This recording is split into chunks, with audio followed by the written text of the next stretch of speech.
যে স্ট্রিপটা আছে এটাকে বুঝাইছে, ওকে? এইটা এবং এইটার সাথে থাকে হচ্ছে একটা কি র‍্যাক বা হোল্ডার যেটাই বলেন না কেন। আমি গত ক্লাসে বলেছিলাম হয় 1 থেকে 12 পর্যন্ত কাটতে পারবো, না হচ্ছে A থেকে H পর্যন্ত কাটতে পারবো। তো এখানে A থেকে H পর্যন্ত ইন্ডিভিজুয়াল করা আছে এবং আপনি সিঙ্গেল একটা নিয়েও কাজ করতে পারবেন এটাতে, ওকে? তো আমার যে স্যাম্পলের উপরে ডিপেন্ড করবে আমি কয়টা নিয়ে কাজ করব। তো স্যাম্পল যদি মনে হয় আমি বানাবো কয়টা, 4টা বা 5টা, তখন আমার 8টা বা 4-5টা নিতে পারি, বাকিগুলো রেখে দিতে পারি, বা যদি আরো কম বানাই সেই ক্ষেত্রে কম নিয়ে করতে পারি, যেটা ইচ্ছা। তাহলে আমি একটা স্ট্রিপ নিয়ে নিলাম, এই স্ট্রিপটা হচ্ছে এই হোল্ডারে বসায় ফেলছি, বুঝা গেছে? তাহলে এতটুকুর কাজ আমার শেষ। এইটা নেওয়ার পরে বাকি যে স্ট্রিপগুলো আছে এই বক্সের ভিতরে, এটা সরাসরি আবার এসে রেখে দিতে হবে। স্ট্রিপ কি ভেঙে নিতে হবে না এটা ভাঙাই আছে, এটা 8টা করে ভাঙাই আছে, ভিতরে 8টা করে 8টা করে এই করা আছে, ভাঙা আছে। আমার তারপরও যদি আমার একটা একটা করে দরকার হয় আমি একটা একটা করে ভেঙে নিতে পারবো। তাহলে আমি নিয়ে নিলাম। নিয়ে নেওয়ার পর আমি কিন্তু প্রথমে ক্লাসে বলেছিলাম যে এটা স্টোর করে রাখতে হবে 2 থেকে 8 ডিগ্রি টেম্পারেচারে। কিট বক্স 2 থেকে 8 ডিগ্রি টেম্পারেচার বা নরমাল রেখে দিতে হবে এবং কাজ করার 30 মিনিট আগে বের করে রাখতে হবে। আমরা যেহেতু কিছুক্ষণ আগে কাজ করেছি এই কারণে আবার আমরা সাথে সাথে আমি কাজ করতেছি, কোনো সমস্যা নাই। কিন্তু সেক্ষেত্রে অবশ্যই আপনারা কি করবেন, রুম টেম্পারেচারে এনে তারপর কাজ করবেন, সেটা 25 ডিগ্রি, 25 ডিগ্রির উপরে যেন না হয়, 25 ডিগ্রি। আর অবশ্যই আপনাদের প্রোটেকশনের জন্য গ্লাস ইউজ করবেন, কারণ এখানে যা হবে সব টক্সিন, এনজাইম, অ্যান্টিবডি নিয়ে কাজ হবে।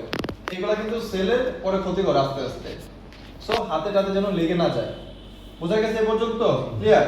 আচ্ছা, এই পর্যন্ত যদি ক্লিয়ার হয় তারপরে দেখি আমাদের বক্সে আর কি কি আছে। বলেছিলাম প্রত্যেকটা বক্সে 6টা করে স্ট্যান্ডার্ড দেওয়া থাকবে, বলছিলাম।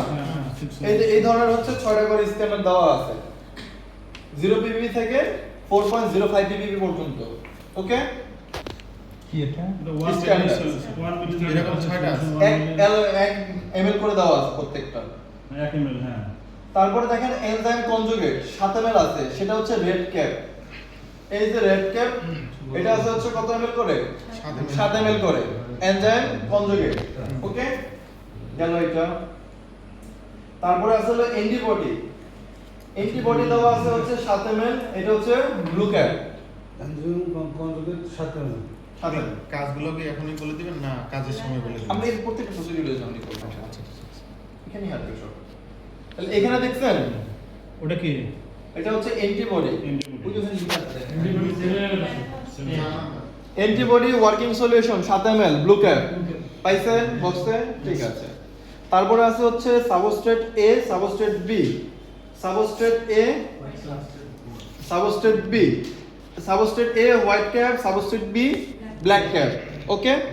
সাবস্ট্রেট AB সব বক্সে এভারেজ হিসেবে লেখাই আছে, লেখা আছে। আচ্ছা, একটু কষ্ট করে কেউ হচ্ছে এই যে শীটটাতে কেউ নোট ডাউন করেন না, কারণ শীট তো আমি এখনো কাউকে ইন্ডিভিজুয়াল কিন্তু দেইনি। আমি শীট দেব হচ্ছে যে পরে ক্লাসে, কেউ শীটে নোট ডাউন করেন না। তারপরে আছে হচ্ছে স্টপ সলিউশন আছে হচ্ছে 7 ml। টেনশনের কিছু নাই, এটার ভিতর টোটালি লেখা আছে, আমি জাস্ট খালি দেখানোর জন্য বলা, আমাদের খাতাও লেখা আছে। ঠিক আছে? হ্যাঁ, 7 ml।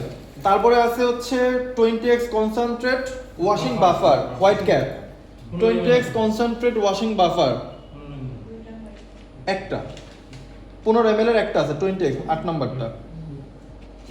আর তারপরে আছে হচ্ছে 5x কনসেন্ট্রেট রিডিসলভিং সলিউশন, এটা আছে 50 ml করে দুইটা, ওকে? আচ্ছা, যদি এই পর্যন্ত শেষ হয়ে যায় দেখা, তারপরে আমাদের স্যাম্পলের পালা। আচ্ছা,